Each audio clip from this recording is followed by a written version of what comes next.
वार्ता होगी भाई जी। छोरो हट्टा में बिठा दे चोट बकरी तू कोनी गोट वैर कोनी गाल यार देख के नकदी ठोट गल सीना रखो जदी मौज में ही रहूं रोज चाय खाली हो या भरी रहूं मेरी कोच। छोरो विनर है वेंगो खावे डिनर है पार्ट टाइम पुण्य करे फुल टाइम सिनर है फीलिंग सिनर है रैप गेम कमा छोरो जादू करे जिया विच रहे ट्रूथ बिटर है लोग साइड स्विचर है जो साथ खाया पिया बेही यार साला स्विचर है तू मैं उड़ा रही यार सारी फिकर है ठाडी में फिल्म चले मैं वही फिकर है। कौन चले कौन टले मेरा ध्यान कोनी गोली बाजी वाला मने ज्ञान कोनी गोली आवे है चलानी चाहे बंदा मरवा लो मैं नॉर्मल बंदा भगवान कोनी लागी जाट गेला यारी आग ला देवेंगे यार पानी ये भी गोली रा चला देवेंगे महंगा रखना भी होवे हथियार लाजमी रे मारी संगत में बड़े खूंखार आदमी घंटा फर्क नहीं बोले के चार आदमी बस दूर रहो पक्का मैं बेकार आदमी घंटा फर्क नहीं बोले के चार आदमी रे बस दूर रहो पक्का मैं बेकार आदमी खुली आंखों से ही देख रहा हूँ बड़े सपने गंद चैन पे सोया था मेरा खुद याद नहीं चाहिए रेंज रोवर पूरा हैंगओवर नींद कच्ची पक्की चाहिए hot shower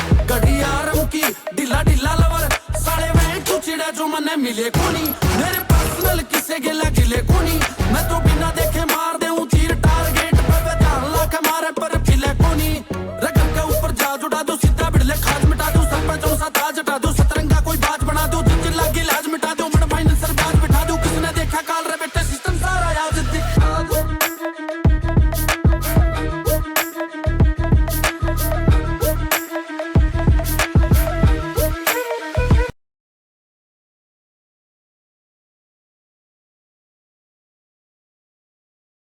so I am back here I am ठीक है। सो आज अपनी लास्ट क्लास होने वाली है चैप्टर नंबर 4 की ठीक है। बिजनेस कम्युनिकेशन की चैप्टर नंबर 4 की आज अपनी लास्ट क्लास होने वाली है। सर एक बात बताओ वो सब तो ठीक है लेकिन आपने गाना क्यों चलाया था? सर मेरा मन कर रहा था आज की क्लास इस तरीके से स्टार्ट करने का ठीक है। सो चलो स्टार्ट करते हैं ठीक है। Wait a minute.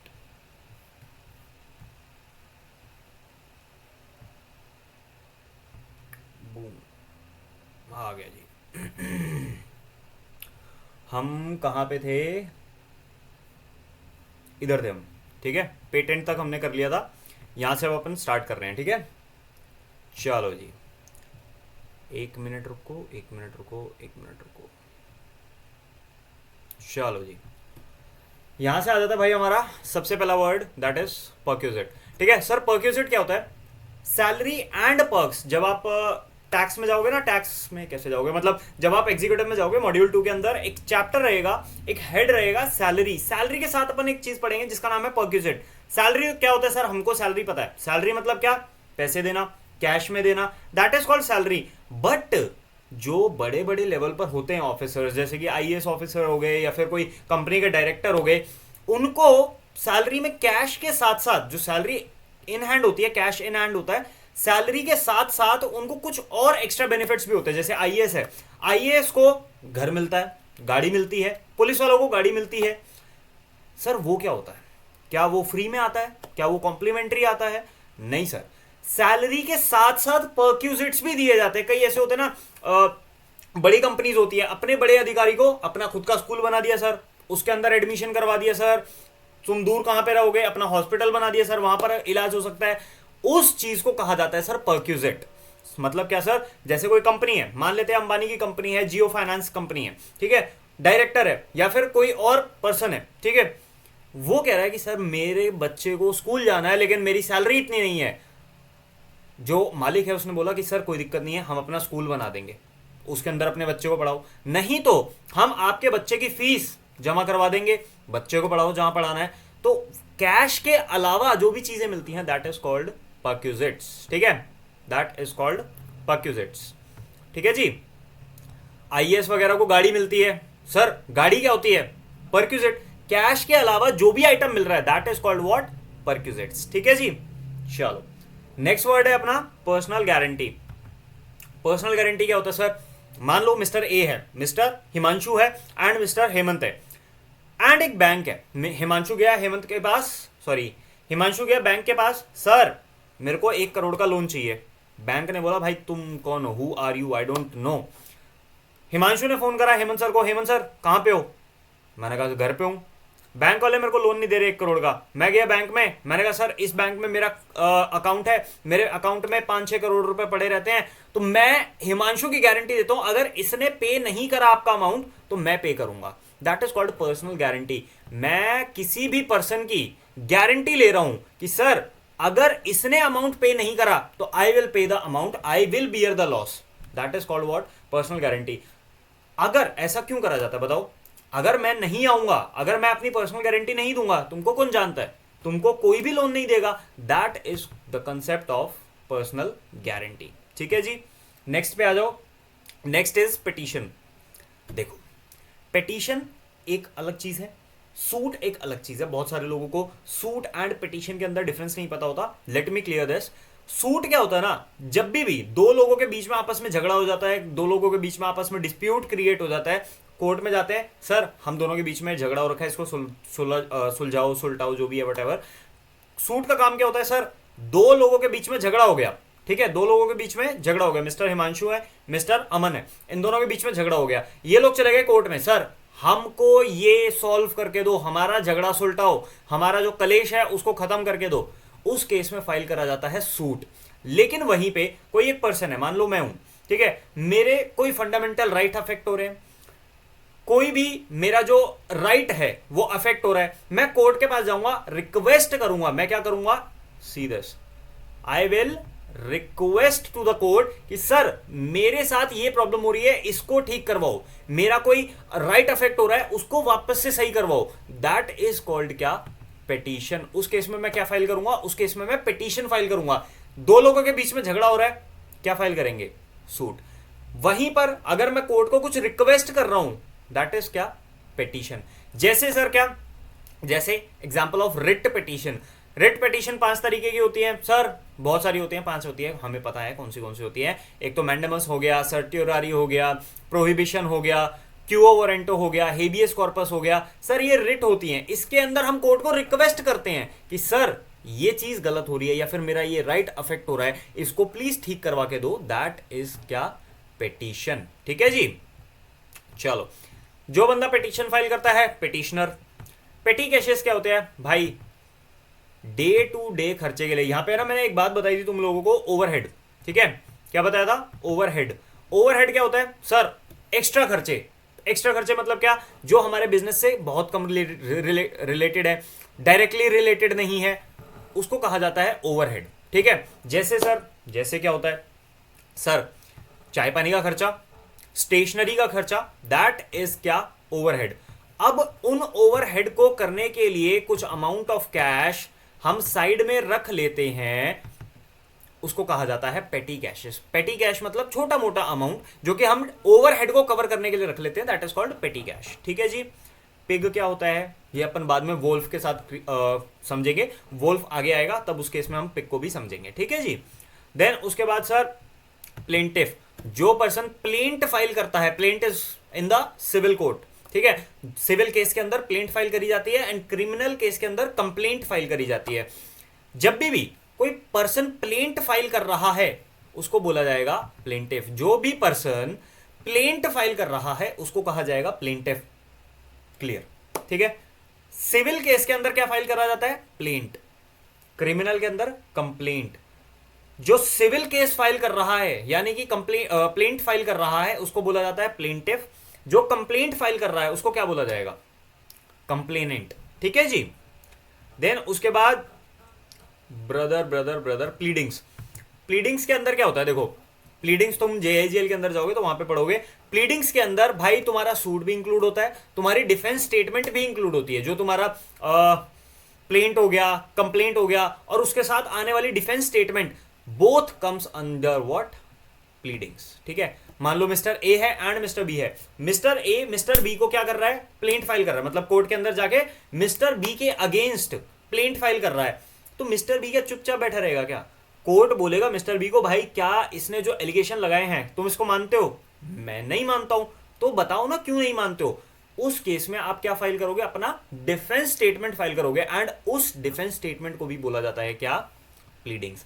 Pleading basically means कि भाई जो कोर्ट के अंदर हम रिटन स्टेटमेंट या फिर प्लेंट फाइल कर रहे हैं उसको सिंपली प्लीडिंग बोला जाता है। ठीक है जी। देन उसके बाद आ जाएगा भाई साहब पोर्टफोलियो। पोर्टफोलियो क्या होता है? सर जितनी भी सिक्योरिटीज आपने रखी हुई है छोड़ दो, सिक्योरिटी छोड़ दो, कोई भी चीज की लिस्ट इज कॉल्ड पोर्टफोलियो।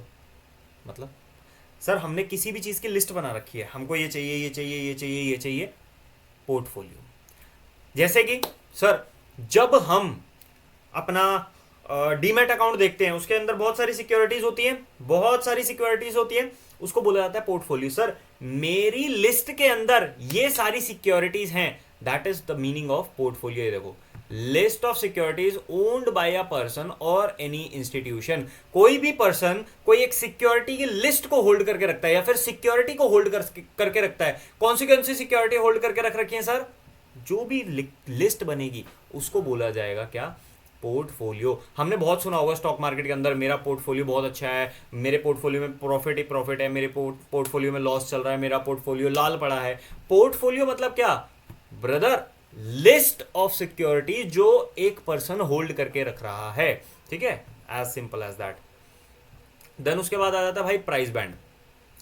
जब आप सिक्योरिटी लॉ में पढ़ोगे, जब मतलब आप सिक्योरिटी लॉ पढ़ोगे तो उसके अंदर कई सारे कंसेप्ट आते हैं। आईसीडीआर हो गया, देन उसके बाद आपका टेक ओवर हो गया। उसके अंदर है ना आपको बोला जाएगा सर एक कंपनी है, कंपनी ए लिमिटेड, ठीक है, वो शेयर्स इशू करना चाह रही है। वो क्या करना चाह रही है? शेयर्स इशू करना चाह रही है। तो भाई शेयर इशू करोगे तो कुछ प्राइस पे तो करोगे ना। ऐसा तो है नहीं कि मैं आज बोलूंगा भाई मेरी कंपनी है ए लिमिटेड एंड मैं आपको शेयर दे रहा हूं, ये लो। ऐसे तो करोगे नहीं, कुछ ना कुछ चार्ज करेगी कंपनी। अब एक केस में होता है फिक्स प्राइस और एक केस में होता है प्राइस बैंड। मतलब क्या होता है सर?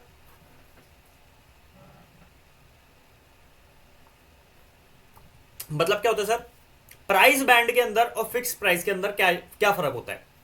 फिक्स प्राइस मींस कि सर कंपनी ने आपका प्राइस फिक्स कर दिया, 100 रुपए का शेयर है, खरीद लो, फिक्स प्राइस। प्राइस बैंड क्या होता है? कंपनी आपको एक प्राइस दे देती है, एक प्राइस का बैंड दे देती है, ये 100 रुपए, मतलब यार इससे लिखा नहीं जा रहा मेरे से, ये 100 रुपए एंड ये 120 रुपए। 100 से 120 के बीच में ही आपको बोली लगानी है, that is called price band. इसको प्राइस डिस्कवरी मेथड भी बोला जाता है। ठीक है भाई।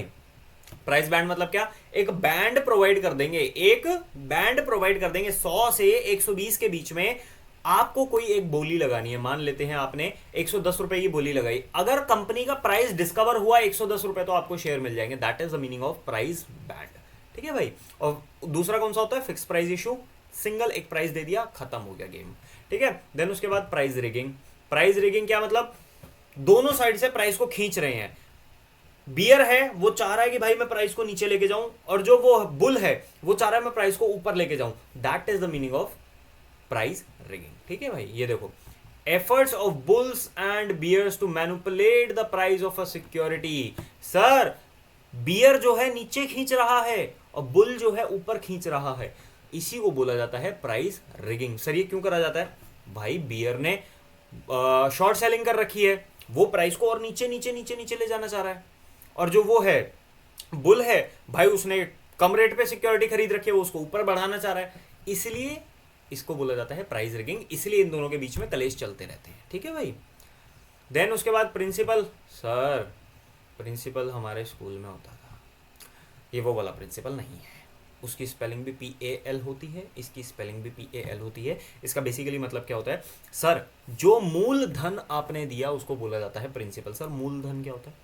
देखो, आपने मेरे से कोई लोन लिया, आपने मेरे से 1 करोड़ रुपए का लोन लिया, कितना? 1 CR का। अब मैंने आपको बोला भाई आप जब 1 करोड़ रुपए वापस करोगे, क्या मेरे को 1 करोड़ का 1 करोड़ ही दोगे? जब 3 साल, मान लो आपने 1 करोड़ का लोन लिया 3 साल के लिए, क्या आप मुझे 1 करोड़ ही वापस करोगे? कुछ ना कुछ एक्स्ट्रा देना पड़ेगा, जिसको हम नाम देंगे इंटरेस्ट, ब्याज। सर इंटरेस्ट क्यों दिया जाता है?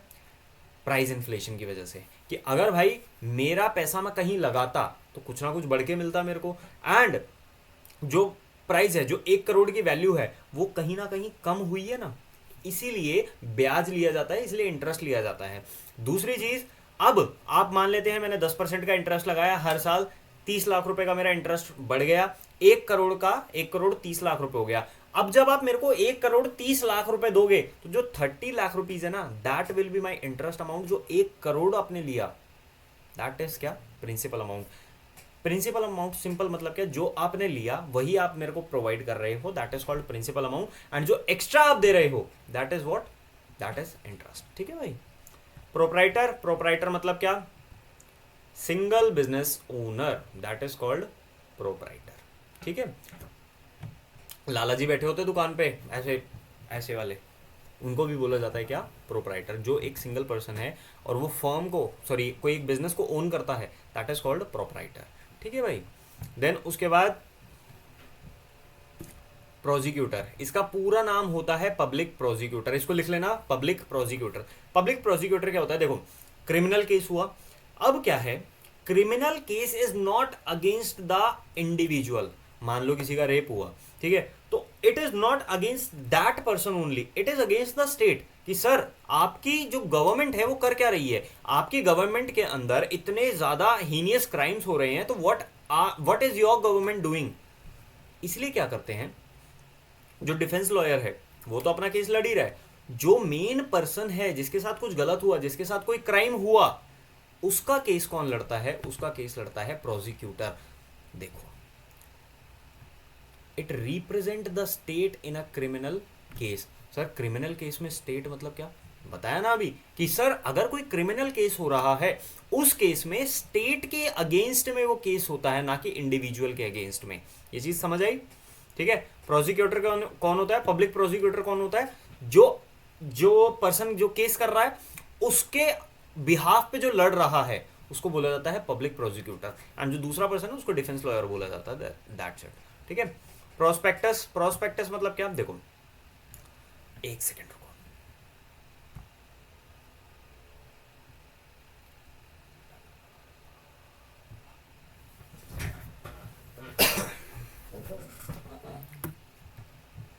मैं आ गया वापस, रुको, चलो जी। ठीक है।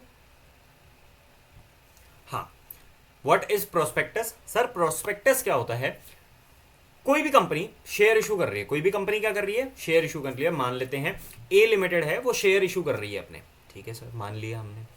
अब क्या है, वो कंपनी शेयर इशू कर रही है और तुम उसमें इन्वेस्ट करने वाले हो। मिस्टर बी हैं, वो एक कंपनी के अंदर इन्वेस्ट करने वाले हैं, मिस्टर बी हैं, वो एक कंपनी में इन्वेस्ट करने वाले हैं। तो भाई तुम मुझे एक बात बताओ, क्या तुम ऐसे ही पैसा लगा दोगे, क्या तुम ऐसे ही पैसा लगा दोगे?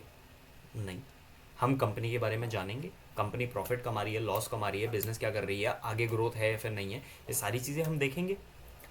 कहां देखेंगे? प्रोस्पेक्टस के अंदर। Prospectus is a document, prospectus is a document जिसके अंदर कंपनी के सारी डिटेल्स लिखी होती हैं, जिसको देख करके कोई पर्सन उसके अंदर इन्वेस्ट करेगा। That is the meaning of what, prospectus. Clear है सर? देन इसके बाद आ जाता है proxy. Proxy proxy proxy proxy क्या होता है सर? मान लेते हैं तुम कॉलेज में गए, कॉलेज के अंदर तुम अटेंडेंस नहीं करवाना चाहते, तो तुम किसी एक पर्सन को बोल देते, भाई तू मेरी जगह पे प्रेजेंट सर बोल देना। That is called proxy. Proxy मतलब क्या? अपने बिहाफ पे मैं किसी दूसरे पर्सन को भेज रहा हूं, भाई मेरी जगह पर जाकर हाँ बोल दियो, मेरी जगह पर जाकर उस इवेंट को अटेंड कर लियो, उसको बोला जाता है प्रॉक्सी। कंपनी के अंदर मीटिंग होती है, जनरल मीटिंग हो रही है, ठीक है, कंपनी के अंदर जनरल मीटिंग हो रही है। अब मान लेते हैं भाई मेरे पास 3 कंपनियों के शेयर हैं और तीनों कंपनी की जनरल मीटिंग एक ही दिन है, मैं तीनों अटेंड करना चाहता हूँ। तो मैं क्या करूँगा, मैं एक कंपनी में जाऊँगा जो सबसे ज़्यादा इंपॉर्टेंट है या फिर जिसके सबसे ज़्यादा शेयर है मेरे पास, और बाकी दोनों कंपनी में अपने किसी इंसान को भेज दूंगा, अपने किसी प्रॉक्सी को भेज दूंगा। मेरे बिहाफ पर मैंने उसको ऑथराइज कर दिया कि भाई मेरे बिहाफ पर ये पर्सन जाएगा, उसको बोला जाता है प्रॉक्सी। जो पर्सन जा रहा है उसको बोला जाता है प्रॉक्सी। ये देखो, any person who acts on the behalf of another usually used to denote a person authorized by member of a company। Sir member of a company ने ऑथराइज कराया दूसरा पर्सन कि भाई तू मेरे बिहाफ पे चला जा, एंड वहां पर जाकर वोट करती हो इन अ मीटिंग, ठीक है। देन उसके बाद भाई कोरम। What is quorum?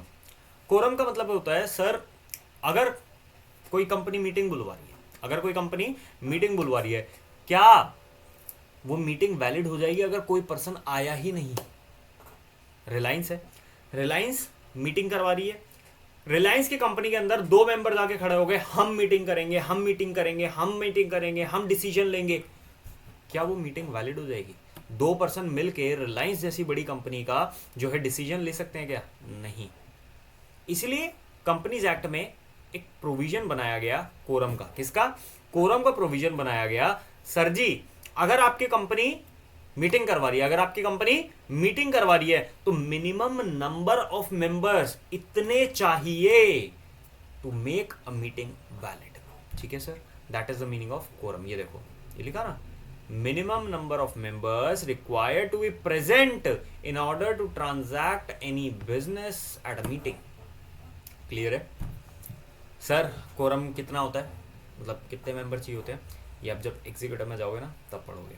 ठीक है, जनरल मीटिंग, बोर्ड मीटिंग, इसके अंदर सब में कोरम चलते हैं। क्यों? क्योंकि सिंगल पर्सन या फिर 0 पर्सन कभी भी कोई डिसीजन नहीं ले सकते। क्लियर है? देन उसके बाद कोटेशन, मैंने टेंडर के टाइम पे पढ़ाया था कोटेशन क्या होती है। कोटेशन कि भाई साहब, दोबारा बता देता हूँ कि सर आप अगर ये काम करवाना चाहते हैं तो इसका इतना अमाउंट लगेगा, या फिर एक रफ आइडिया कि सर इतना अमाउंट लग सकता है इस पर्टिकुलर वर्क में। ठीक है, ये देखो, statement of total cost for which specified work will be undertaken. ठीक है भाई। देन उसके बाद रिसेशन, एक होता है बूम पीरियड और एक होता है रिसेशन का पीरियड। बूम पीरियड में क्या होता है, सारी चीजें महंगी हो रही है, सबके पास पैसा ही पैसा है, बहुत सारा पैसा है, अंधेरा हो गया हूं पैसे के अंदर। और रिसेशन के अंदर क्या? गरीबी, भूखमरी, that is called recession. Sir जब स्टॉक मार्केट क्रैश होती है, सर जब स्टॉक मार्केट बूम पे होती है, सब लोग पैसा बना रहे होते हैं, सब लोग पैसा बना रहे होते हैं, सबके पास बहुत सारा पैसा होता है, चीजें महंगी होने लग जाती हैं। और जब रिसेशन आता है, स्टॉक मार्केट क्रैश हो जाता है, किसी के पास पैसा नहीं बचता है, 100 करोड़ लगाए थे, 1 करोड़ रह गया, बंदा खत्म, suicide, 0। That is the meaning of what? Recession. Recession का मतलब क्या होता है? Sir downfall in the economy. और बूम का मतलब क्या होता है? Upward trend of an economy, condition of an economy under which business is conducted at reduce level. Reduce level पे बिजनेस क्यों कंडक्ट है? किसी के पास पैसा ही नहीं है, खरीदेगा कौन? It is also characterized by unemployment and falling prices. Price fall कर रहे हैं, अनएम्प्लॉयमेंट। भाई देख भाई देख, अगर तेरे पास पैसा नहीं है तू खरीदेगा नहीं, तू खरीदेगा नहीं तो कंपनी बनाएगी नहीं, बनाएगी नहीं कंपनी, कंपनी एम्प्लॉयज का क्या मतलब? ऐसे बॉटल में डाल के अचार बना के पैक करेगी क्या कंपनी एम्प्लॉयज को? नहीं, कंपनी एम्प्लॉयज को निकालेगी, which will leads to unemployment. ठीक है जी। देन उसके बाद चलो रिकॉर्ड डेट। देखो रिकॉर्ड डेट का ना एक बहुत बढ़िया एग्जांपल देता हूँ, एलजी के आईपीओ का। ठीक है, अभी रिसेंटली एलजी का आईपीओ आया था, तो मैंने कहा यार आईपीओ में लगा देंगे पैसा, तो उसकी रिकॉर्ड डेट थी somewhere 12 November, if I am not wrong, might be, I may be wrong. तो उसकी डेट थी 12 नवंबर।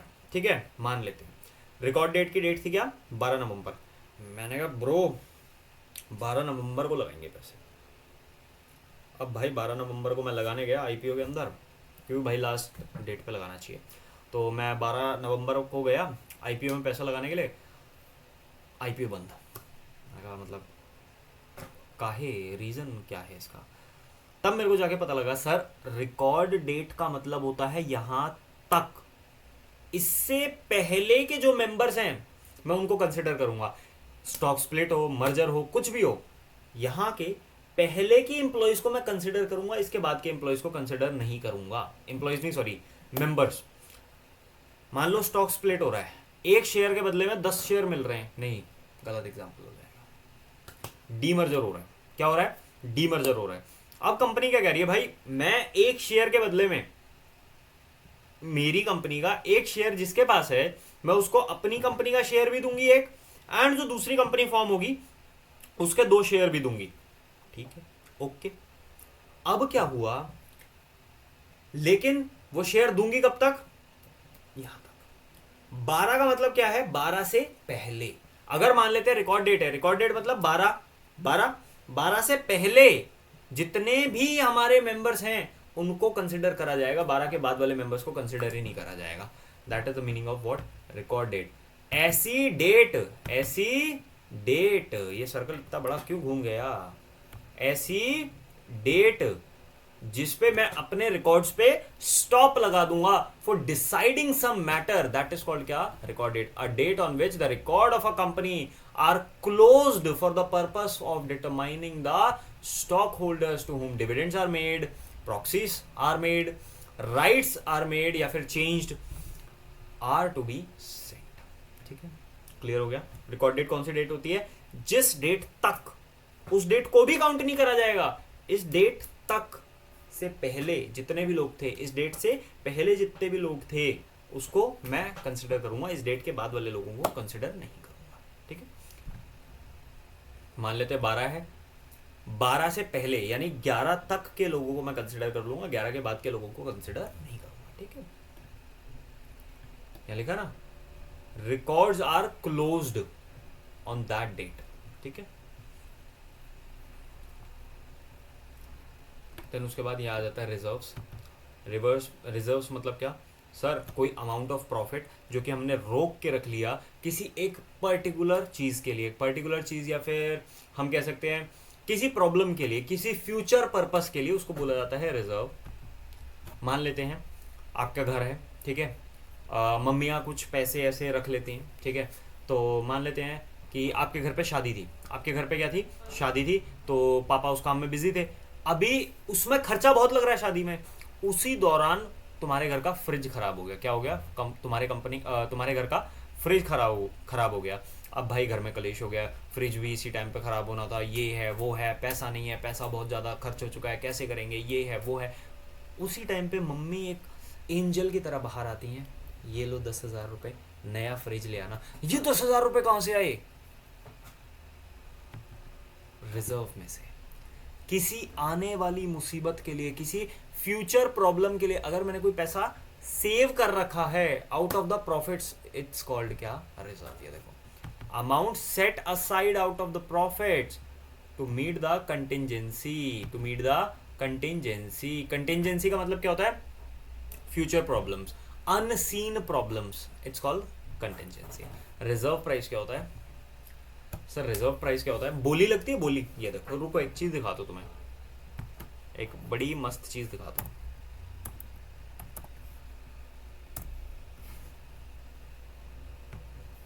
एक बड़ी मस्त चीज दिखाता हूं।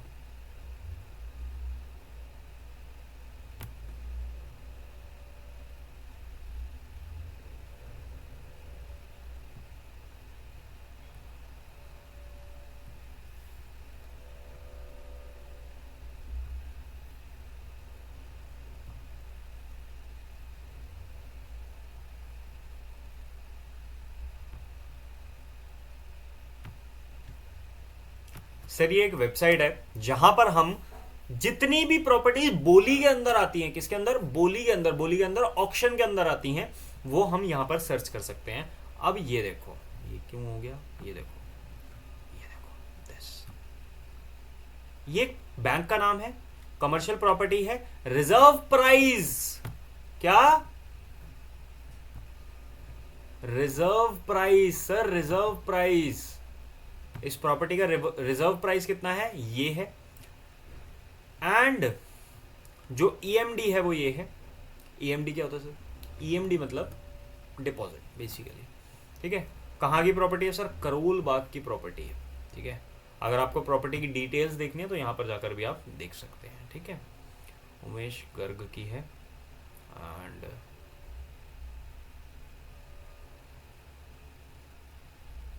ठीक है भाई, ठीक है ठीक है ठीक है।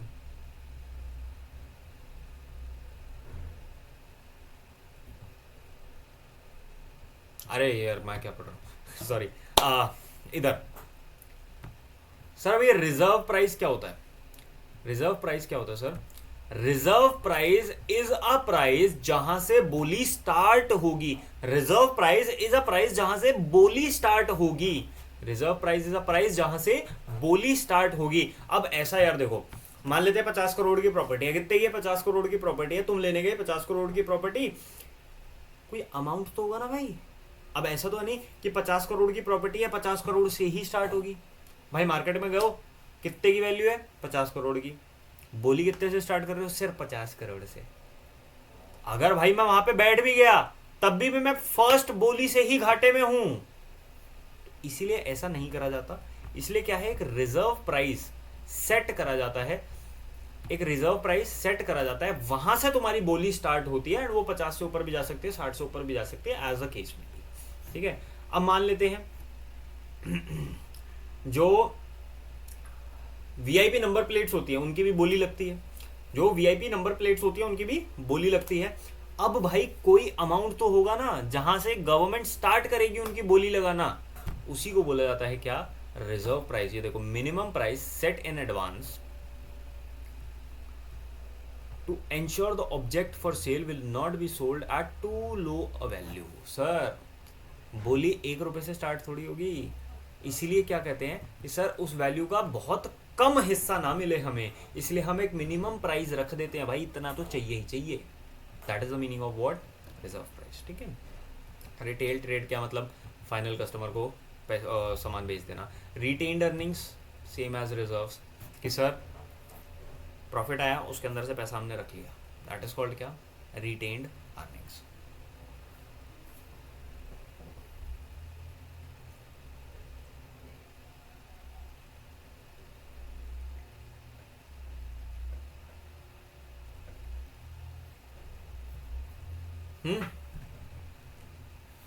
देन उसके बाद रेट्रोस्पेक्टिव।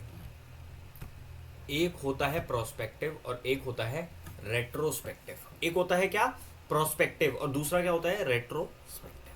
ठीक है सर, फर्क क्या होता है सर?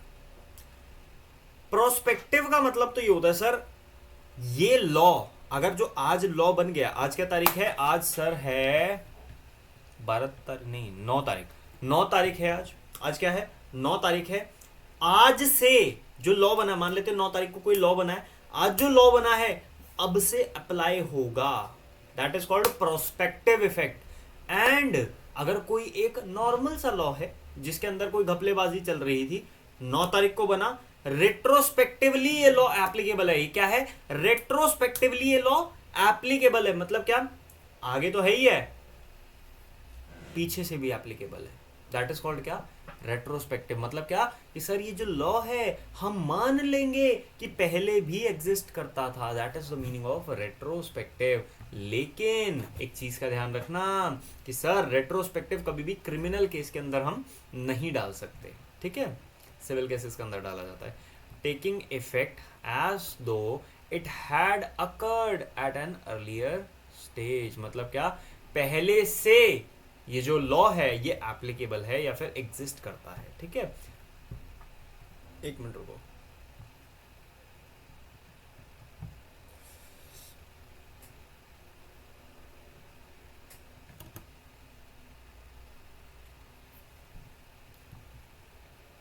आ गया आ गया आ गया आ गया।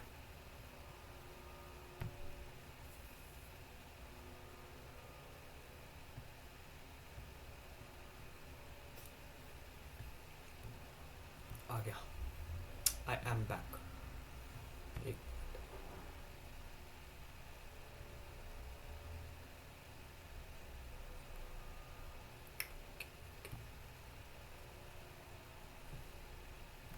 Okay okay okay okay okay okay okay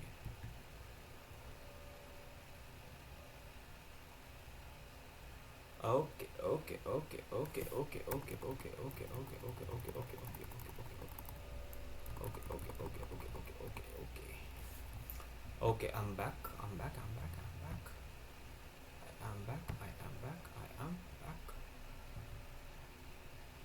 टक डन। ठीक है, चलो हम थे यहाँ पर। देन उसके बाद सर रिग्ड मार्केट, जहाँ पर प्राइस का कलेश चल ही रहा है, that is called rigged market. Manipulation of share prices to attract buyers and seller to the riggers advantage. Royalty sir,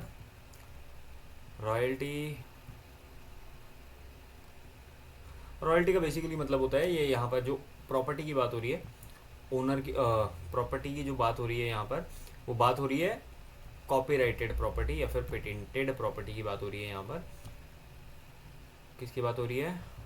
patented या फिर कॉपीराइटेड प्रॉपर्टी की बात हो रही है। मान लेते हैं डोमिनोज है। क्या है? डोमिनोज है। कोई एक पर्सन है, डोमिनोज का रेस्टोरेंट ओपन करता है। क्या वो पर्सन डोमिनोज का नाम बिना उसकी परमिशन के यूज कर सकता है? नहीं कर सकता। सर हमने परमिशन ले ली तो भाई मैं, जो डोमिनोज का मालिक है वो पागल थोड़ी है, तुम्हें ऐसी परमिशन दे देगा। वो तुमसे कुछ फीस चार्ज करेगा। क्या चार्ज करेगा? फीस चार्ज करेगा। उसको बोला जाता है रॉयल्टी। उसको क्या बोला जाता है? रॉयल्टी। ठीक है। कोई गाने हैं, कोई गाने हैं, मान लेते हैं ऐसे टंग टंग टंग टंग टंग टंग टंग, या फिर रुको, कोई बैकग्राउंड म्यूजिक जो बहुत पॉपुलर, टंग टंग टंग टंग टंग टंग टंग टंग टंग टंग। मान लेते हैं कि इसका उन्होंने कॉपीराइट करवा रखा है। इसका इन्होंने क्या करवा रखा है? कॉपीराइट करवा रखा है। तो अगर आपको ये टंग टंग टंग टंग टंग यूज करना है ना कहीं पे, तो आपको उनको कुछ अमाउंट पे करना पड़ेगा। उसका नाम होगा क्या? रॉयल्टी। ठीक है। SAFTA है भाई। ये क्या है? South Asian free trade area. It is one of the aims of SAARC group of countries. भाई इसको याद कर लेना, इसकी जो है फुल फॉर्म पूछी जा सकती है। ठीक है भाई, south Asian free trade area. ठीक है। सैल्वेज वैल्यू मतलब क्या? कबाड़े की वैल्यू। सैल्वेज वैल्यू मतलब क्या? कबाड़े की वैल्यू। ये देखो, recovering items from a site of destruction. Sir हमारा कोई काम खराब हो रहा है, हमारा कोई काम खराब हो रहा है। मान लेते हैं मेरी साबुन बनाने की फैक्ट्री है। क्या, किस चीज़ की फैक्ट्री है? साबुन बनाने की फैक्ट्री है। मैंने क्या बोला सर? मैं फैक्ट्री बंद कर रहा हूँ। मैं क्या कर रहा हूँ? मैं फैक्ट्री अपनी बंद कर रहा हूँ। ये जितना भी सामान है आप वापस ले जाओ। एंड ये जो मेरी मशीन्स मैंने खरीदी है ना, 10 लाख रुपए की मशीन खरीदी थी, आप 50,000 रुपये में ले जाओ। That is the meaning of salvage value. ठीक है। सैल्वेज वैल्यू मतलब क्या? कबाड़े की वैल्यू में, बिल्कुल रद्दी के भाव में आपको सामान मिल गया। That is called salvage value. Then उसके बाद स्कैम आ जाता है। सर स्कैम हमको पता है। स्कैम क्या होता है? सर स्कैम क्या होता है? स्कैम क्या होता है? सर जो तुम्हारा काट के गई थी ना, उसी को बोला जाता है स्कैम। जो तुम्हारे साथ स्कैम करके गई थी उसी को स्कैम बोला जाता है। जो तुम्हारा पागल काट के गई थी ना, वो उसी को स्कैम बोला जाता है। ठीक है। देन उसके बाद SEBI. SEBI security exchange board of India. This is the body जो कि लिस्टेड कंपनी या फिर सिक्योरिटीज़ की मार्केट के ऊपर निगाह रखती है, जिसको इसको बोला जाता है सेबी। ठीक है। देन उसके बाद सिक्योर्ड लोन। सिक्योर्ड लोन मतलब क्या? सर आपने किसी कंपनी से 1 करोड़ रुपए, कंपनी ने किसी बैंक से आपने 1 करोड़ का लोन लिया है, एंड देन आपने मतलब बैंक आपको ऐसे तो लोन दे नहीं देगा। मान लेते हैं मिस्टर अमन है, मिस्टर अमन गए हैं बैंक के पास। मिस्टर अमन कहाँ गए हैं? भाई मेरे को थोड़ी सी नींद आ रही है एक्चुअली।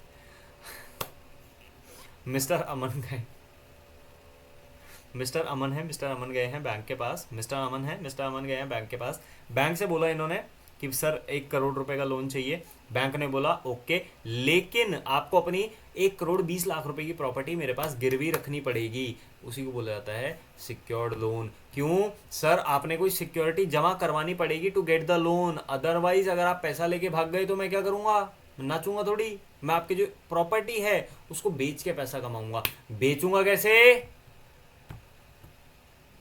समझे बच्चू? उसको बोला जाता है सिक्योर्ड लोन। ऐसा लोन जो कि सिक्योर्ड है, जिसके लिए आपने सिक्योरिटी प्रोवाइड कर रखी है। ठीक है। देखो, money lenders will require some form of security when loaning the money. जब वो लोन प्रोवाइड कर रहे हैं तो उसको कुछ काइंड ऑफ सिक्योरिटी चाहिए। ठीक है। कितना बच रहा है अभी? 169।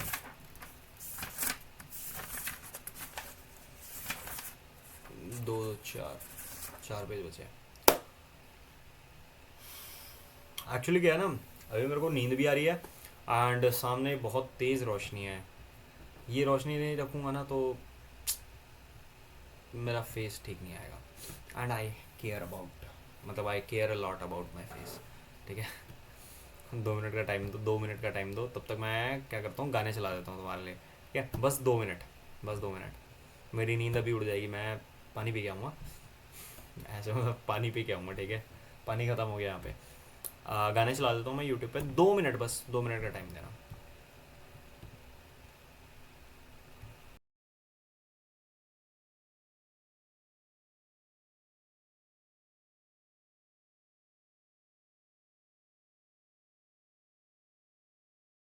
When you have the perfect response in your head, but your fingers just can't keep up. We've all been there. Typing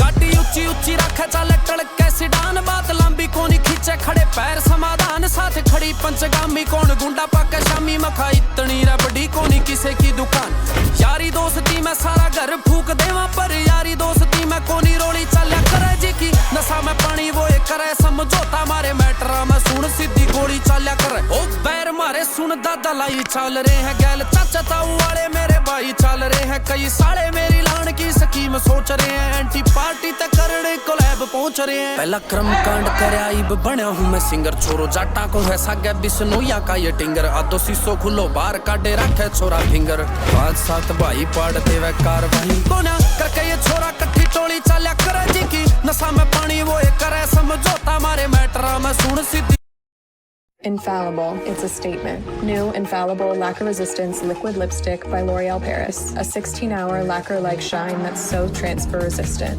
It's about color. It's about shine. New Infallible Lacquer Resistance Liquid Lipstick by L'Oreal Paris. You're worth it.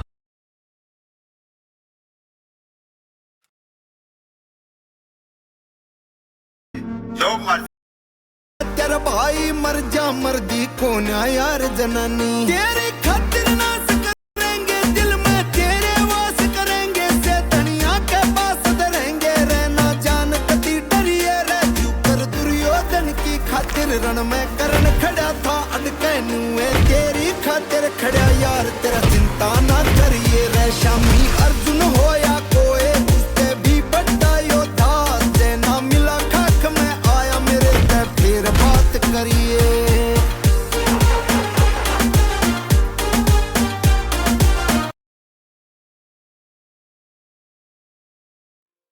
वो शिव शक्ति है, अंबा है, आद्या शक्ति है। उनकी प्रचंड तेज को कोई सह सके नहीं। अनंत सूर्यों जैसी कांति माँ भगवती की, महाबलशाली। त्रिभुवन में कुछ पैदा नहीं हुआ कि अपने स्वरूप में आ जाए, उनसे आंख मिला ले कोई। भगवान शंकर भी चरणों में लौट गए। महिषासुर घूमे तीनों लोक में निडर कर ब्रह्मा को खुश होना चाहता था हमारे वरदान पाया स्वयं परम पिता से ऐसा कि मुझे मार न पाए ना कोई देव ना कोई नारी क्योंकि नारी को न समझू मेरे प्यार की माटी में महिषासुर मुझे मेरी शोभा नहीं घटानी मुझे चाहिए न वर में नारी से रक्षण पाके वार समझे खुद को सर्व शक्तिशाली तीनों लोक में नहीं तो मुझ सा हो बलवान रघुआत में गुरु चेहरे पे अभिमान मेरे सामने चुनौतियां भी भस्त हो गई मैं बना देवता बल से पर जन्म से शैतान करूं मार काट जहां भी मैं चलूं सीधा ताज उनकी आंखों में भय दी के सुन मेरा नाम पर याद भी हो जिसने किया लड़ने का मुझसे अस्तित्व ही खो बैठा वो भीड़ा जो नादान त्राहिमाम करे देवियां देवता की ध्यान आदि शक्ति उमा और महादेव कहा आप भी करो हमारी रक्षा है माते क्रोधित पार्वती हुई सब ये देखा लिया रूप ऐसा जिसका ना तेज देखा जाए आंखों में अंगार और दस्ती बुझाए घर पार्वती है प्रतीक शांति का माँ दुर्गा नारी का शक्ति रूप दिखाए होने वाला था प्रचंड अब युद्ध एक देवताओं ने भी किया माँ को शस्त्र भेंट त्रिशूल चक्र धनुष बाण पत्र शंख ढाल खड़क गदा कमल और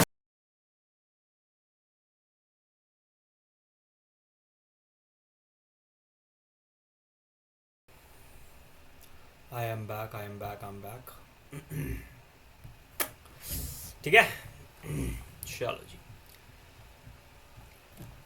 सेट ऑफ मतलब क्या सर? कोई एक पर्सन है और एक बी पर्सन है, उन दोनों के बीच में कलेश हो गया। ए पर्सन गया कोर्ट के पास, सर मेरे को ये दिक्कत आ रही है, मेरे को 50,000 रुपये इससे लेने हैं, 50,000 रुपये इससे लेने हैं। मिस्टर बी गया भाई अपना डिफेंस स्टेटमेंट लेके, सर बिल्कुल सही बात है, मैंने इससे कॉन्ट्रैक्ट करा था, 50,000 रुपये मुझे देने हैं, बिल्कुल सही बात है, लेकिन इसने मेरे से कुछ सामान खरीदा था एंड मेरे को इससे 60,000 रुपये लेने हैं। उसको बोला जाएगा सर सेट ऑफ, खत्म कर दो इस मामले को। 50,000 आपने देने हैं, 60,000 आपने लेने हैं, इन दोनों को खत्म कर दो। दोनों का केस चलता रहेगा, दोनों को नुकसान होगा। एक काम करते हैं, 50,000 रुपये आप मत लो, 60,000 रुपये आप मत लो, that is called set off. ठीक है, खत्म कर देना।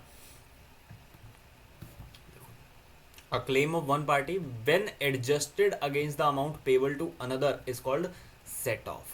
ठीक है. सेटलमेंट सर, सेटलमेंट क्या होता है कि sir end of the day किसके पास कितने शेयर गए, किसके पास कितने शेयर आए, इसको बोला जाता है सेटलमेंट. ठीक है. देन उसके बाद share, sir share means share in the share capital of the company. Simple. ठीक है. शेयर सर्टिफिकेट, शेयर सर्टिफिकेट मतलब क्या सर, आपने कितने शेयर्स खरीदे उसका एक सर्टिफिकेट बन जाता है, उसको बोला जाता है शेयर सर्टिफिकेट. ठीक है. अब तो क्या है डीमैट के अंदर होता है, लेकिन काफी कंपनीज ऐसी हैं, प्राइवेट कंपनीज जिसको बोला जाता है, जो कि शेयर सर्टिफिकेट अभी भी इशू करती हैं अपने लॉन्ग टर्म शेयर होल्डर्स को. ठीक है. शेयर होल्डर क्या होता है, जिसने शेयर खरीद रखे, जिसके पास शेयर है, that is called share holder. Splitting का मतलब क्या होता है सर, स्प्लिटिंग का मतलब क्या होता है, स्प्लिटिंग का बेसिकली मतलब ये होता है सर, आपका शेयर है, एमआरएफ का शेयर है मान लो 1.5 लाख रुपए का. आज कितने का एमआरएफ का शेयर है, 1.5 लाख रुपए का. अब कंपनी क्या करती है, अपने शेयर्स को, एक शेयर को 15 शेयर्स के अंदर डिवाइड कर देती है, एक शेयर को 15 शेयर के अंदर डिवाइड कर देती है, उसको बोला जाता है स्प्लिटिंग. उसको क्या बोला जाता है, स्प्लिटिंग. एक शेयर को जब डिवाइड कर दिया जाता है डिफरेंट पार्ट्स के अंदर, तो उसको बोला जाता है स्प्लिटिंग. ये देखो, sub division of share of a large denomination into shares of a smaller denominations. Sir पहले डिनोमिनेशन कितनी थी, 1.5 लाख रुपए की. डिनोमिनेशन वैसे फेस वैल्यू को बोला जा रहा है, बट मान लेते हैं कि 1.5 लाख उसकी फेस वैल्यू है. रुको यार 1 मिनट.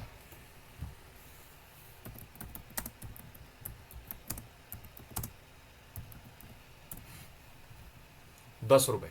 अरे भाई साहब 10 रुपए, 10 रुपए, 10 रुपए है उसकी शेयर फेस वैल्यू. तो हम क्या, कंपनी क्या कर रही है, उसको 10 शेयर्स में डिवाइड कर दे रही है. तो आज उसकी वैल्यू 15,000 रुपए एक शेयर की बन जाएगी. उसको बोला जाएगा स्प्लिटिंग. कि सर लार्जर डिनोमिनेशन कितना था, 10 रुपए, स्मॉलर डिनोमिनेशन कितना है, 1 रुपए. उसको बोला जाता है स्प्लिटिंग. ठीक है.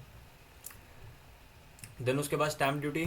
स्टैम्प ड्यूटी क्या होता है सर, ये एक काइंड ऑफ ड्यूटी है या फिर टैक्स है, जो कि हमें गवर्नमेंट को देना होता है वाइल रजिस्टरिंग एनी डॉक्यूमेंट. उसको बोला जाता है stamp duty. The ad valorem duty, the ad valorem duty. Ad valorem मतलब क्या, ऑन द वैल्यू जो ड्यूटी पे करी गई है, ड्यूटी नहीं टैक्स बोला जाता है. Stamp duty is a tax, stamp duty is a tax, इसको ध्यान रखना. ठीक है. By affixing revenue, by affixing revenue stamps on the instrument. Instrument क्या होता है, मैंने बताया था. डॉक्यूमेंट और इंस्ट्रूमेंट के अंदर क्या फर्क होता है, डॉक्यूमेंट जो कि हमें रिटर्न इन्फॉर्मेशन प्रोवाइड कर रहा है, इंस्ट्रूमेंट क्या, जो कि हमें इन्फॉर्मेशन के साथ साथ कोई एक हमारा राइट क्रिएट कर रहा है, या फिर कोई ऐसा document which is enforceable by law, उसको बोला जाता है इंस्ट्रूमेंट. और इंस्ट्रूमेंट जब भी हम रजिस्टर करवाते हैं, हम क्या पे करते हैं, स्टैम्प ड्यूटी पे करते हैं. अदरवाइज उसको एज एन एविडेंस नहीं माना जाता. ठीक है. देन उसके बाद भाई स्टैच्यूटरी बुक्स. स्टैच्यूटरी बुक्स मतलब क्या होता है, वो बुक्स जो कि बाय स्टैच्यूट या फिर बाय लॉ कंपल्शन है बनाना, उसको बोला जाता है स्टैच्यूटरी बुक्स. जैसे कि सर मिनट बुक हो गया, अकाउंटिंग की बुक हो गई, उसको बोला जाता है स्टैच्यूटरी बुक्स. ठीक है. देन उसके बाद आ गया यहाँ पे स्टॉक एक्सचेंज, जहां पर हमारी सिक्योरिटीज ट्रेड होती हैं, उस मार्केट प्लेस को बोला जाता है स्टॉक एक्सचेंज. ठीक है. स्टॉक ट्रांसफर, सर हमने किसी को कोई चेक इशू करा, हमने किसी को कोई चेक इशू करा, लेकिन वो चेक जो है कहीं हमसे मिसप्लेस हो गया, उसको बोला, फिर क्या करते हैं, मान लेते हैं हमारा कोई चेक मिसप्लेस हो गया, तो अब क्या ऐसे ही जाने दे क्या, नहीं, हमारा 1 लाख रुपए का 1 करोड़ रुपए का नुकसान हो जाएगा. मान लेते 1 करोड़ का चेक था, हमने पार्टी बी को इशू करा था, अगर वो मिसप्लेस हो गया तो कोई और पर्सन सेम अकाउंट खुलवा के उस चेक को डिपॉजिट कर देगा. तो इसलिए क्या बोला जाता है सर, स्टॉप ट्रांसफर, कि इस चेक के ऊपर जितना भी अमाउंट है इसको रोक दो, ट्रांसफर करने की जरूरत नहीं है. हमने जेठालाल के केस में भी पढ़ा था, जब उसका चेक खो गया था तो उसने एक मैडम को फ़ोन करा था, सर मैडम हमारा चेक मिसप्लेस हो गया, प्लीज़ इसका स्टॉप पेमेंट करवा देंगे. स्टॉप पेमेंट का मतलब क्या है कि सर जी इस चेक के ऊपर कोई भी पेमेंट मत देना. Instructions given by account holder to his banker not to encash any payment. ठीक है. देन उसके बाद भाई सब जुडाइस, एक होता है सब रेस जुडिकाटा और एक होता है रेस सब जुडाइस. ये आपके JIGL के कंसेप्ट से.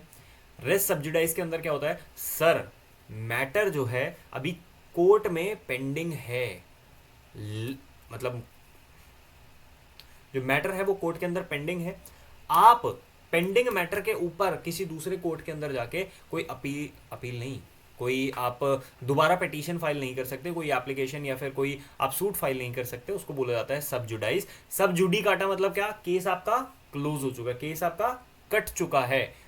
अब आप सेम मैटर के लिए एक दूसरे कोर्ट में नहीं जा सकते। जुडाइज का मतलब क्या होता है, सब जुडाइज का मतलब क्या होता है, कोई एक मैटर है, आपने कोर्ट में दिया, डिसीजन नहीं आया, कोर्ट का डिसीजन नहीं आया, अभी कोर्ट का डिसीजन पेंडिंग है, तो आप उस मैटर के लिए दूसरे कोर्ट के अंदर नहीं जा सकते। ठीक है, दैट इज कॉल्ड क्या, सब जुडाइज। रेस्ट सब जुडाइज इसका पूरा नाम होता है। समन मतलब क्या, एक official call by the court कि सर आपको प्रेजेंट होना पड़ेगा। सिविल केस के अंदर कोर्ट बोलता है कि भाई आपको प्रेजेंट होना पड़ेगा, दैट इज कॉल्ड समन करना। ठीक है, समन करना मतलब बुलाना किसी पर्सन को। सुओ मोटो मतलब बाय इट्स ओन सेल्फ, अपने आप अगर कोई कोर्ट या फिर कोई अथॉरिटी कुछ काम कर रही है तो उसको बोला जाता है सुओ मोटो। कोई आपकी डॉक्यूमेंट है उसको वेरीफाई करवाना है, कोर्ट अपने आप कर रहा है, या फिर आपकी कोई अथॉरिटी है आपके कंपनी के ऊपर अपने आप केस फाइल कर रही है, तो उसको बोला जाता है suo motu. Suo motu means by its own self. ठीक है, देन उसके बाद आ जाता है भाई टेक ओवर। टेक ओवर का मतलब क्या होता है sir, take over simply means किसी कंपनी को टेक ओवर कर देना, उस कंपनी के ऊपर चढ़ जाना, उस कंपनी को खत्म कर देना। खत्म नहीं करना मतलब उस कंपनी को अक्वायर कर लेना। बेसिकली मीन्स मतलब होता है, बेसिक वर्ड जो होता है इसका, जनरल वर्ड एक्वायर कर लेना। एक्विजिशन ऑफ कंट्रोल मतलब क्या, उसके कंट्रोल को एक्वायर कर लेना, उसको बोला जाता है टेक ओवर कर लेना। मतलब आज मान लेते हैं अडानी की कंपनी है, ठीक है, मेरा मन करे, मैं वैसे ज़्यादा शोशेबाजी करता नहीं हूँ, बट अगर मेरा मन करे मैं अडानी को बहुत मतलब ऐसे खरीद सकता हूँ।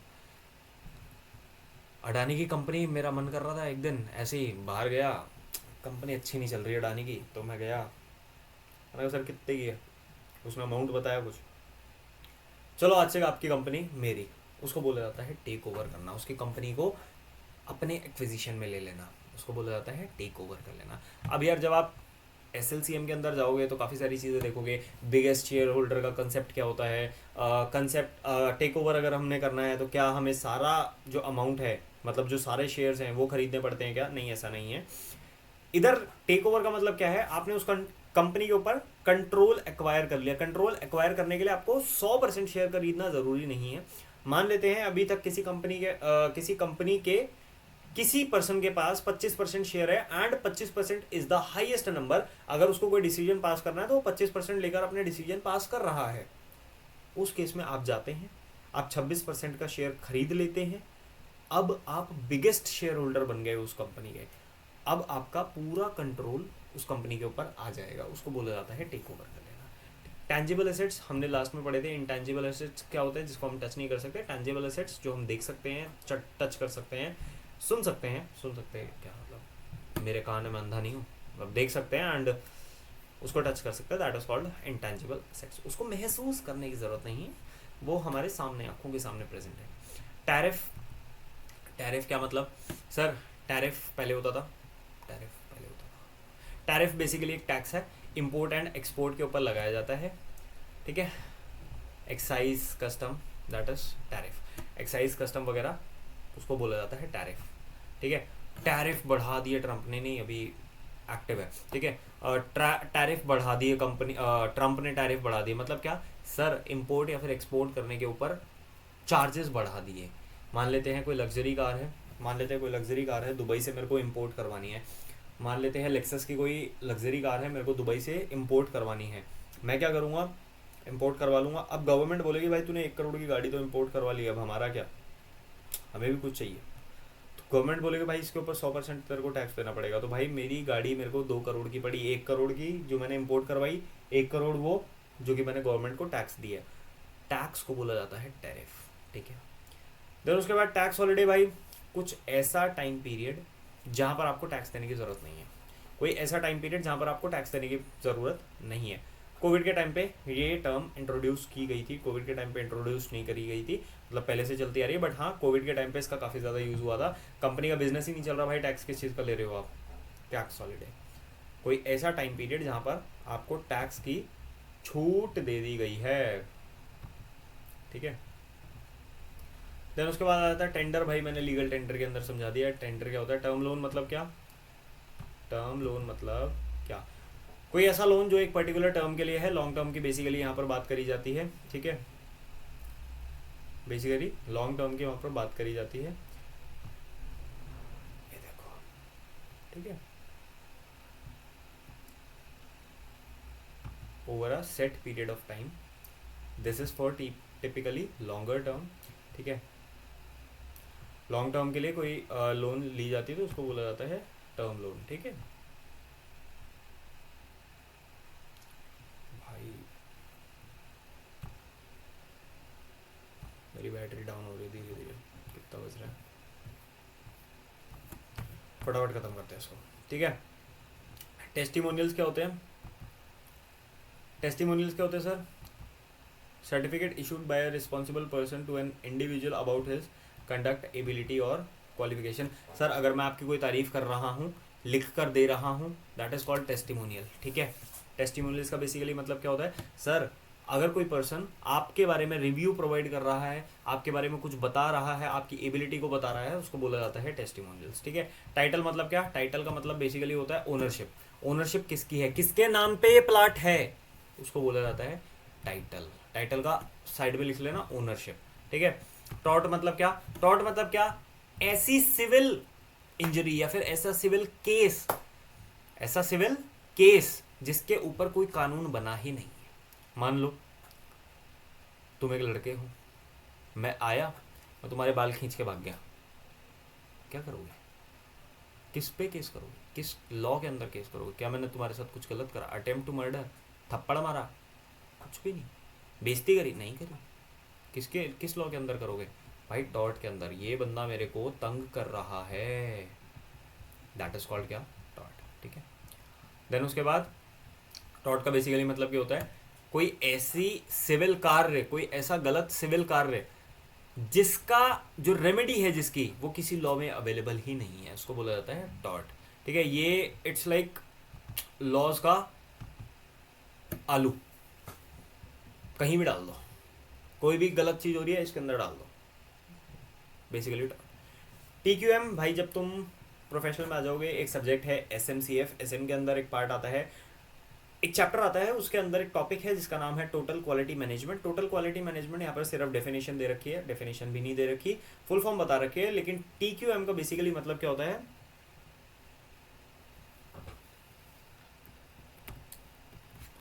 TQM का बेसिकली मतलब क्या होता है? एक कंपनी को हर एस्पेक्ट में नापा जाता है, मापा जाता है, उसको बोला जाता है टोटल क्वालिटी मैनेजमेंट। कि सर आपकी जो मैनेजमेंट है उसकी टोटल क्वालिटी क्या है, हर तरफ से उस कंपनी को नापा जाएगा, उसको बोला जाएगा total quality management. Trade discount क्या मतलब? भाई नॉर्मल अगर कोई होलसेलर कोई रिटेलर को डिस्काउंट दे रहा है तो उसको बोला जाता है ट्रेड डिस्काउंट, ठीक है। ट्रेडमार्क मतलब क्या? पेटेंट्स के अंदर समझा चुका हूं मैं। देन उसके बाद try, telecom regulatory authority of India, full form याद करने की जरूरत नहीं है, लेकिन ये चीज याद रखना कि ट्राई अथॉरिटी है टेलीकॉम कंपनीज की, ठीक है। ट्राई अथॉरिटी है टेलीकॉम कंपनीज की, ठीक है। उसके बाद ट्रांसमिशन, एक होता है ट्रांसफर, एक होता है ट्रांसमिशन। ट्रांसफर का मतलब क्या होता है? अगर मैं अपने शेयर जीते जी किसी पर्सन को दे रहा हूं, दैट इज कॉल्ड ट्रांसफर। मैंने मिस्टर हिमांशु को अपने शेयर्स ट्रांसफर कर दिए, दैट इज कॉल्ड ट्रांसफर। मैंने अपने शेयर्स आपको प्रोवाइड कर दिया, आपको आपके नाम पर रजिस्टर करवा दिया, उसको बोला जाता है ट्रांसफर कर देना। ट्रांसमिशन का मतलब क्या होता है? मैं अपना एग्जांपल नहीं लूंगा। कोई एक पर्सन है मिस्टर ए, ठीक है। अगर एक पर्सन के पास एक पर्सन है ए और एक पर्सन है बी, एक पर्सन है ए, उसका बेटा है बी, मिस्टर ए का बेटा है मिस्टर बी। अब ए डेथ हो गई ए की, ठीक है, ए की क्या हो गई? डेथ हो गई। उसके पास जितनी भी सिक्योरिटीज थी किसके पास आएगी? मिस्टर बी के पास, क्योंकि उसका लीगल हेयर है, उसका बेटा है एंड ऑल दैट स्टफ। जो भी उसकी प्रॉपर्टी है सारी मिस्टर बी के पास आएगी एंड इसको बोला जाएगा ट्रांसमिशन। यहाँ पर बात हो रही है सिक्योरिटीज की, शेयर्स की। जितने भी शेयर्स है ए के, वो बी के पास पहुंच जाएंगे, उसको बोला जाएगा क्या? ट्रांसमिशन। जब उसकी डेथ हो जाएगी तब। अगर वो जिंदा है तो क्या है वो? ट्रांसफर। और ट्रांसमिशन क्या है? आफ्टर हिज डेथ, ठीक है भाई। ट्रेसपास क्या होता है? ट्रेसपास क्या होता है? ट्रेसपास क्या होता है? ट्रेसपास मीन्स आपके घर में घुस जाना बिना आपकी परमिशन के, that is called trespassing. Police भी आपके घर में अगर घुसती है बिना आपके परमिशन के या फिर बिना सर्च वारंट के, तो आप उनके ऊपर भी केस कर सकते हो अंडर क्या? ट्रेसपासर, ठीक है, ट्रेसपासिंग, ठीक है। देन उसके बाद ट्रस्टी भाई, अगर कोई पर्सन है, मैंने उसको भाई ट्रस्टी मैंने एक्सप्लेन कर तो रखा है, मैंने ट्रस्टी एक्सप्लेन कर रखा है पहले, करा कहाँ पे था, फिड्यूशरी कैपेसिटी के अंदर मैंने ट्रस्टी को एक्सप्लेन करा था, ठीक है, देख लेना उसको। टर्नओवर भाई, टोटल सेल कितनी हुई, टोटल पैसा कितना आया एक कंपनी के पास, उसको बोला जाएगा टर्नओवर, ठीक है। अंडरराइटर मतलब क्या, अंडरराइटर का काम क्या होता है, मान लो कोई कंपनी आईपीओ ला रही है, कोई कंपनी आईपीओ ला रही है, तो उसका एक लॉ है कि सर जी आईसीडीआर के अंदर लिखा है कि आपको आपके शेयर्स 90% सब्सक्राइब करवाने पड़ेंगे, तभी आपका आईपीओ वैलिड माना जाएगा, अदरवाइज आपका आईपीओ जो है वैलिड नहीं माना जाएगा। एंड अगर मान लेते हैं कंपनी बहुत सारा खर्चा कर रही है, उसके 80% शेयर्स आते हैं, 80% शेयर्स सब्सक्राइब हो जाते हैं, तो क्या कंपनी आईपीओ ला सकती है? 90% का लॉ है, नहीं ला सकती। तो इसलिए कंपनी क्या करती है, पहले अंडरराइटर के साथ साठगांठ कर लेती है कि भाई अगर मेरे को कोई दिक्कत होती है, अगर मेरे शेयर्स नहीं होते 90%, तो भाई तू करवा के देगा, तू करवाएगा किसी भी तरीके से, उसके लिए मैं तेरे को कमीशन पे करूंगा। और वो जो तू है कौन करवा के देगा, अंडरराइटर्स करवा के देंगे, ठीक है। अनसिक्योर्ड लोन क्या, जिसके लिए कोई सिक्योरिटी प्रोवाइड नहीं की गई, जिसके लिए कोई कोलेटरल प्रोवाइड नहीं किया गया, ठीक है। ये वकालतनामा क्या होता है, कोर्ट जो जज है, सॉरी जज नहीं, जो वकील है, जो एडवोकेट है, वो साइन करेगा वकालतनामा कि सर इसके बिहाफ पर मैं केस लड़ रहा हूँ, दैट इज कॉल्ड वकालतनामा, ठीक है। वैट ये सब हट चुका है अब, वैट का बेसिकली मतलब क्या होता है, वैल्यू एडेड टैक्स हर स्टेज पे लगता था, तो ये वैट हट चुका है, तो इसको ना ही समझे तो ज़्यादा बेहतर है, ठीक है। वाउचर क्या होता है, सर आपको कोई सम सॉर्ट ऑफ गिफ्ट मिल रहा है, उसको बोला जाता है बेसिकली वाउचर। कंपनीज इशू करती हैं अलग अलग कंपनीज इशू करती हैं अलग अलग पर्सन को, ठीक है, उसको बोला जाता है वाउचर। कोई कंपनी अपना कोई गिफ्ट देना चाहती है किसी एक पर्सन को, लक्की कस्टमर को, उसको बोला जाता है वाउचर। किसके थ्रू देगी, वाउचर के थ्रू देगी। या फिर कोई पर्सन है गिफ्ट कार्ड भेजना चाहता है, उसको बोला जाएगा वाउचर, ठीक है। देन उसके बाद वेजेस आती हैं, सर वेजेस मतलब क्या, दिहाड़ी, मैनुअल वर्कर्स को जो अमाउंट पे करा जा रहा है उसको बोला जाएगा दिहाड़ी। वारंट केस क्या होता है, सर वारंट क्या होता है, एक होता है वारंट केस और एक होता है, एक सेकेंड, नॉन वारंट केस, ठीक है। वारंट क्या होता है, वारंट वो केस होता है जहां पर जो पुलिस वाला है उसको वारंट चाहिए, अब इधर सर्च वारंट या फिर अरेस्ट वारंट आपको पकड़ने के लिए। नॉन बेलेबल ऑफेंस नहीं होता है, ये बेलेबल ऑफेंस होता है, ठीक है। वारंट केस जो होता है वो बेलेबल ऑफेंस होता है, ठीक है। तो जो वारंट केस है, एक सेकेंड यार, वारंट केस नॉन बेलेबल,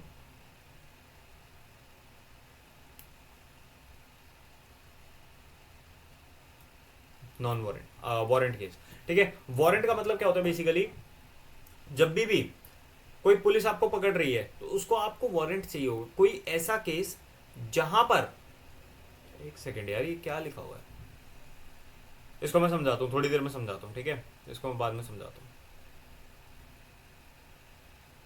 अरे यार ये वारंट वो है, हटाओ इसको, छोड़ दो, ठीक है। वारंट का बेसिकली मतलब क्या होता है, सर अगर आप कोई कंपनी के शेयर खरीद रहे हो, उसके साथ आपको वारंट मिलेगा। वारंट आपको एक राइट प्रोवाइड करता है, एक राइट प्रोवाइड करता है कि सर आप बाद में जाकर भी इस प्राइस के ऊपर इस सिक्योरिटी को खरीद सकते हो, that is the meaning of warrant. Warrant क्या सर, समझा नहीं।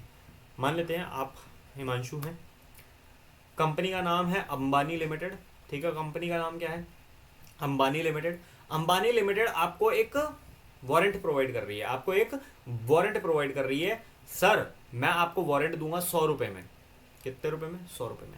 आप 1 साल बाद जाकर मेरी कंपनी का शेयर आज की वैल्यू पे खरीद सकते हैं, ठीक है। इट्स लाइक अ लॉटरी, नहीं लॉटरी नहीं कह सकते, नहीं लॉटरी नहीं कह सकते, लॉटरी नहीं होती।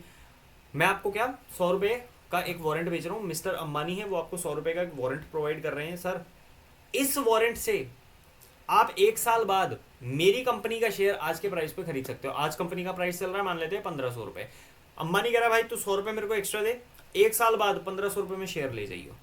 1 साल बाद कंपनी का शेयर हो गया 2000 रुपए, तुम्हारे को कॉस्ट कितनी पड़ी, 1500 प्लस 100 रुपए, 1600 रुपए का शेयर पड़ गया तुमको। 1 साल बाद वैल्यू क्या है, 2000 रुपए, 400 रुपए का प्रॉफिट। सर वारंट जरूरी नहीं होता है, वारंट जरूरी नहीं होता है। तुम बाद में एक्सरसाइज करो, 1500 की वैल्यू थी, 100 रुपए का शेयर रह गया, क्या तुम उसको एक्सरसाइज करोगे? 1500 रुपए का शेयर खरीदोगे? तुम नहीं खरीदोगे। वारंट एक्सरसाइज करना जरूरी नहीं होता है, ठीक है। ये देखो, वारंट होल्डर को राइट मिल जाता है to buy from the issuer a security after some period of time, ठीक है। बेसिकली वारंट का मतलब यही होता है।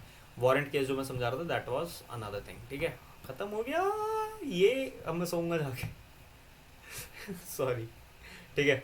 वारंटी मतलब क्या? वारंटी मतलब क्या कि सर आपको कोई सामान खरीदा, आपने कोई सामान खरीदा, उसके लिए मैं आपको गारंटी देता हूं, मैं आपको वारंटी देता हूं, अश्योरेंस देता हूं कि सर अगर आपका सामान बिगड़ गया तो मैं आपको ठीक करवा के दूंगा, उसको बोला जाता है वारंटी, ठीक है। एक मैं ऑब्लिगेशन लेता हूं, मैं एक जिम्मेदारी लेता हूं कि सर अगर आपको कोई डैमेजेस होते हैं तो उसको मैं ठीक करवा के दूंगा, ठीक है। उसको मैं ये नहीं बोलूंगा कि इसको कॉन्ट्रैक्ट को ही कैंसिल कर दो, मैं आपको ठीक करवा के दूंगा।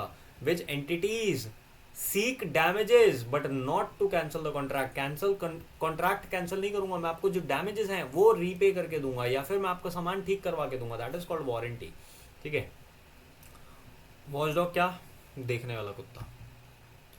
वॉचडॉग का बेसिकली मतलब ये होता है जो अथॉरिटीज या फिर जो बॉडीज बनाई गई हैं उस पर्टिकुलर फील्ड के ऊपर नजर रख रही हैं या फिर नहीं रख रही हैं, उसको बोला जाता है watchdog. SEBI is a watchdog for security market, ठीक है। Group appointed to safeguard the interest of a particular group. कुछ गलत तो नहीं हो रहा उस चीज में, तो वो चीज देखते हैं, ठीक है। वाइंडिंग अप भाई मैंने पहले बताया था इंसॉल्वेंसी के साथ, ठीक है। वाइंडिंग अप मैं पहले बता चुका हूँ। देन उसके बाद विंडो ड्रेसिंग। विंडो ड्रेसिंग क्या होता है? What is window dressing? Window dressing का मतलब ये होता है सर आपके अकाउंट्स को तोड़ मोड़ कर कुछ इस तरीके से दिखा देना कि आपके अकाउंट्स देखने में अच्छे लगे। मान लेते हैं मैसर्स बबीता मित्तल एक एसोसिएट है, सो एक फर्म है, ठीक है, पीसीएस फर्म है। मैसर्स बबीता मित्तल, सीएस बबीता मित्तल एक क्या है? फर्म है, सीएस की फर्म है। इसके पास एक क्लाइंट आया, बिल्डिंग प्राइवेट लिमिटेड, मान लेते हैं बिल्डिंग प्राइवेट लिमिटेड, ठीक है। अब ये कंपनी कह रही है कि सर मैडम मेरे को एक कंपनी खरीदनी है, मेरे को क्या एक कंपनी खरीदनी है या फिर मेरे को अपनी कंपनी बेचनी है। बिल्डिंग लिमिटेड जो है वो कह रही है कि मेरे को अपनी कंपनी बेचनी है। मैसेज बबीता मित्तल है, बबीता मित्तल ने देखा इसके अकाउंट्स बिल्कुल खराब हो रखे हैं, कोई भी पर्सन इंटरेस्टेड नहीं होगा इसकी कंपनी को खरीदने में। अब मैं क्या करती हूँ, इसके अकाउंट्स में ऐसे चेंज कर दिया, ऐसे चेंज कर दिया, वैसे चेंज कर दिया, वैसे चेंज कर दिया, इसकी जो बैलेंस शीट है उसको बहुत सुंदर दिखा दिया। अब बबीता मित्तल गई, मान लेते हैं कंस्ट्रक्शन लिमिटेड के पास। किसके पास? कंस्ट्रक्शन लिमिटेड के पास। ये देखो एक है ना बिल्डिंग लिमिटेड है, ऐसे ऐसे है, बहुत अच्छी कंपनी है, आप इसको देखो तो सही एक बार। उसने देखा, हाँ भाई बैलेंस शीट तो बहुत अच्छी लग रही है, खरीद ली। इसीलिए विंडो ड्रेसिंग करी जाती है। विंडो ड्रेसिंग का मतलब क्या? जो आपकी बैलेंस शीट खराब हो रखी है उसको तोड़ मोड़ कर कुछ इस तरीके से दिखा देना कि आपकी बैलेंस शीट देखने में अच्छी लगे। देखने में अच्छी मतलब ऐसे डिजाइन विजाइन नहीं डालना, देखने में अच्छी मतलब क्या? प्रॉफिटेबल लगे। That is the meaning of what? Window dressing, ठीक है। देन उसके बाद वर्किंग कैपिटल। वर्किंग कैपिटल भाई मतलब क्या? Asset minus liability, asset minus liability, asset minus liability is called working capital. कि सर आपको इतना पैसा तो चाहिए ही चाहिए डे टू डे काम करने के लिए, दैट इज कॉल्ड क्या? वर्किंग कैपिटल, ठीक है यार। वो कैपिटल क्या? वो कैपिटल जो आपको वर्क करने के लिए चाहिए रोजमर्रा के काम में। भाई मान लो 10 लाख रुपए मेरे को चाहिए, 10 लाख रुपए तो नहीं चाहिए। तो मान लेते हैं कि मेरा माल आता है, 30 दिन की पेमेंट है। कितने की? 30 दिन की पेमेंट है। रोज मेरे पास माल आता है, 30 दिन का एडवांस, मतलब एडवांस क्या मतलब बाद में दूंगा मैं, 30 दिन बाद में मैं अपना पेमेंट करूंगा। एंड रोज मेरे पास माल आ रहा है, रोज माल आ रहा है 1 लाख रुपए का, रोज माल आ रहा है 1 लाख रुपए का। अब आफ्टर 30 डेज मेरे को रोज 1 लाख रुपए की पेमेंट करनी है। वर्किंग कैपिटल रोज मेरे को जो पेमेंट करनी है, रोज मतलब क्या? रोज जरूरी नहीं है कि एक ही चीज की पेमेंट हो। मान लेता है किसी दिन स्टेशनरी चाहिए, किसी दिन चाय चाहिए, किसी दिन बिस्किट चाहिए, किसी दिन मट्ठी, समोसा, चाय, pizza, that is called working capital. भाई मेरे को इतना पैसा चाहिए अपने बिजनेस को स्मूथली रन करने के लिए, that is called working capital. आज ये सामान खरीद खत्म हो गया, आज वो सामान खरीद खत्म हो गया, तो उसके लिए कुछ पैसा चाहिए, उसको बोला जाता है वर्किंग कैपिटल। ठीक है, रेट भाई रेट मैं समझा चुका हूँ उसके साथ पिटीशन के साथ। ठीक है, rate and rate petition done है। राइट ऑफ करना मतलब खत्म कर देना डेट को। कोई एक ऐसा डेट है, कौन सा, बैड डेट है, कोई एक ऐसा डेट है जो कि गंदा वाला डेट है, बैड डेट है, वो हमको पैसे वापस नहीं करेगा। मुझे ये चीज़ पता है कि वो जो पर्सन है वो मेरे पैसे वापस नहीं करेगा। इस केस में हम क्या करेंगे, ये जो डेट है ये गंदा डेट हो चुका है, बैड डेट हो चुका है, इसको हमारी बैलेंस शीट में से कट कर देंगे। इसको बोला जाता है राइट ऑफ कर देना। आपने जितने भी लॉसेज हो गए या फिर कोई डेट हो गया उसको खत्म कर देना, उसको साफ कर देना, उसको शो ही ना करना, उसको बोला जाता है राइट ऑफ कर देना। ये देखो, एक्सटिंग्विश या फिर cancel a debt is called writing off. Zero coupon bond क्या होता है सर? जीरो कूपन बॉन्ड क्या होता है? Last word, zero coupon bond क्या होते हैं? पानी भी लेते हैं।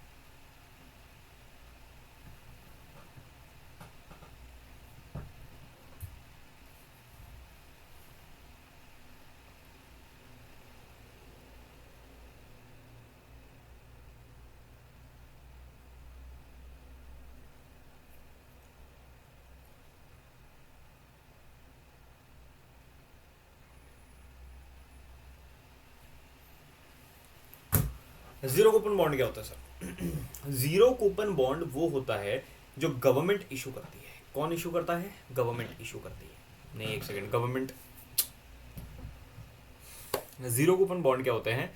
कोई एक पर्सन है, कोई एक अथॉरिटी है, कोई एक ऑर्गेनाइजेशन है, वो आपको जीरो कूपन बॉन्ड इशू कर रही है।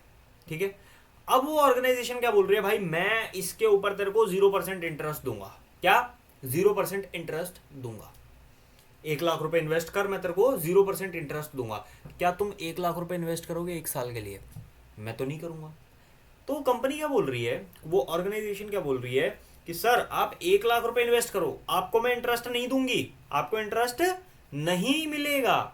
लेकिन ये जो 1 लाख रुपए है ना, 1 लाख रुपए का जो बॉन्ड है, 1 लाख रुपए का जो बॉन्ड है, मान लेते हैं नोट है, 1 लाख रुपए का जो नोट है, वो नोट आज मैं आपको 80,000 रुपए में दे दूंगी। आज जो 1 लाख रुपए का नोट है ना, वो मैं आपको 80,000 रुपए में दे दूंगी। 1 साल बाद क्या होगा, आप 1 लाख रुपए में उसको बेच देना, मुझे वापस बेच देना 1 लाख रुपए में, एंड मैं आपको 1 लाख रुपए पे कर दूंगा या फिर कर दूंगी। That is called zero coupon bond. इसके ऊपर आपको इंटरेस्ट कुछ नहीं मिल रहा यार, नाम चेंज हो गया है, काम वही है, आपको पैसा मिल रहा है एक्स्ट्रा। ठीक है, जीरो कूपन बॉन्ड है, इसके ऊपर मैं इंटरेस्ट पे नहीं करूंगा, 0% इंटरेस्ट है। बट ये जो 1 लाख रुपए का बॉन्ड है, 1 लाख रुपए का नोट है, वो मैं आपको कम वैल्यू में प्रोवाइड कर दूंगा, 80,000 रुपए में प्रोवाइड कर दूंगा, ताकि जो आपका गैप है वो आपका प्रॉफिट बन सके। That is the meaning of zero coupon bond. 1 minute रुको, मैं देखता हूँ कि सिर्फ गवर्नमेंट इशू कर सकती है। 1 मिनट रुको।